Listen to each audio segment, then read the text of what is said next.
السلام علیکم ګرانو کتونکو په بو احاطه کچهره کې ولاړ یو. تاسو ته بخکاری دلته د لږ وخت مخکې احتجاج وشو. تور کوټ وکیل پاکستان جوړولو والا طبقه د پاکستان جوړېدو نه مخکې نه تر ننه پورې په میدان کې ده او د قربانو او د وینو ورکولو په صورت کې ده. درې میاشتې مخکې دلته یو وکیل قتل کیږي او د وکیل چې هغه د دې مظلوم دپاره د خلقو دپاره دا چې کوم خلق راځي د هغه 80% انرژي او د هغه جدوجهد هغه د دې غریبو خلقو دپاره یو چریټي او دا نور د هغه خپل کور او خپل یو نظام چلی. هغه وکیل نن سره په احتجاج دی. هغه وکیل نن انصاف غواړي. هغه وکیل نن په روډ باندې ولاړ دی. هغه وکیل نن تورې جنډې سره تور کوټ سره ولاړ دی. موږ به د مشرانو سره یو څو خبرې کوو چې دا اصل حقیقت څه دی، مسله څه ده، او د دومره حیثیت باوجود تاسو په روډ ولې ولاړ یې. ډېره مهرباني دي تاسو موږ له خپل قیمتي ټایم راکړو. ذاکر صاحب. اعوذ بالله من الشیطان الرجیم، بسم الله الرحمن الرحیم. زه ډېر افسوس سره دا خبره کوم چې په دې وطن کې چې دا څه روان دي چې په دې حالاتو کې لکه یو وکیل یو انټلیکچوال دی او کریم اف د سوسایټي ډبل ګریجویټ دی چې د ده حال دی چې د عام خلکو به د دې انتظامي او د دې سرکاري خلکو د دې حکومتونو د لاسه به د عام خلکو سالي.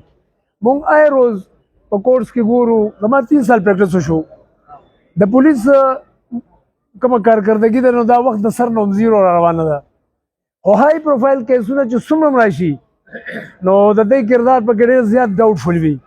د دې کردار پکې ډېر زیات ډاوټفل په دې حوالې سره چې ډي پي او صاحب سره زموږ ساجد وسیم صاحب وفات شو نو څوک یو خبره کوي څوک بل خبره کوي. زم چې یو کریمینل سړی دی هغه مړ شو نو سټیټ ذمہواري ده چې د هغې قاتل معلومات وکړي.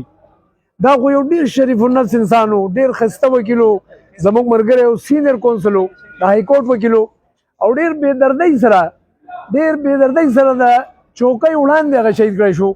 خو دا 2 نیمې 3 میاشتې شو تر اوسه پورې پولیس پکې هېڅ پروګرس موږ ته ونه ښولو. موږ د هغې خلاف احتجاج د زه اوس موجوده حکومت خو انټرم ګورنمنټ دی خو سابقه حکومت هغه ټایم د دې خټکنامه کې وزیر صاحب هم خلیق صاحب زم لوګون ته عوامو ته عقل او شعور پکار دی چې دا خلک تاسو له بیا وډونه ورکوئ. تاسو خلک دي دی بتاو له څوکي چې 2 نیمې میاشتې شو ته منسټر وې تاسو وکړل نن ته په سټیج باندې ولاړې څه چل دی اوس اپوزیشن کې تاسو هېڅ نشته. اوس تا نه څه جوړېدی شي.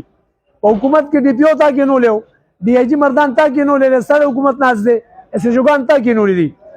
تا د هغوی نه څه تپوس وکړو چې بھائی څه دې وکړل زما یو خټک ورور زما یو خټک وکیل ورور شهید شوی دی تاسو څه وکړل؟ نه هېڅ چا هم نه. غیر خټک صاحب خو زه دومره غټه عهده نه ده خو صوبایي حکومت د هغوی ته ډېر ټایم نه و. صوبایي حکومت ذمہواري جوړېده ولې دا انتظامي عهدې چې کوم دی نو د هغوی فیل کوي. ډي پي او هم هغوی کېنئ، ډي پي او ډي آی جي دا ټول د هغوی ناز کساني. بیا دا خلک د دې د ایم پي اے د وزیر د مرکزي خلکو په وینا باندې سجوګان کې نه یو تانه کې بغیر د وزیر اعلی او د ضلعي وزیر نه بغیر څوک نشي کېناستی. او چې کله بیا د وکیل له ګټې خبره راشي یا د مظلوم خبره راشي نو تاسو بیا پټ شئ. ټلیفون نمبر یې نه اوچتوئ. زه خو اوس هم وخت شته دی موږ ته د خپل شهید ورور د قاتلانو سراغ راکړي، هغوی دې اریسټ کړي، هغوی دې عدالت ته پیش کړي.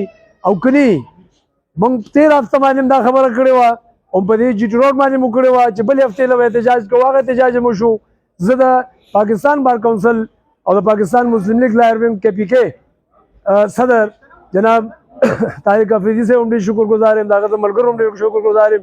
زما ډېر خوږ ملګری د کے پی بار کونسل ممبر میاں محمد الحق صاحب، د ډسټرکټ بار صدر جنرال سیکرټري فراز صاحب، عثمان صاحب دو یاره څومره چې لایز راغل زه د ټولو شکریه ادا کوم. او دا موږ دا جنګ د ساجد وسیم لم کوو. دا جنګ زموږ خپل دی، دا د وکیلانو جنګ دی. موږ د ځان لپاره لګیو. دا چې د یو وکیل داسې حالاتو کې پته نه لګي نو د عام خلکو به سالي.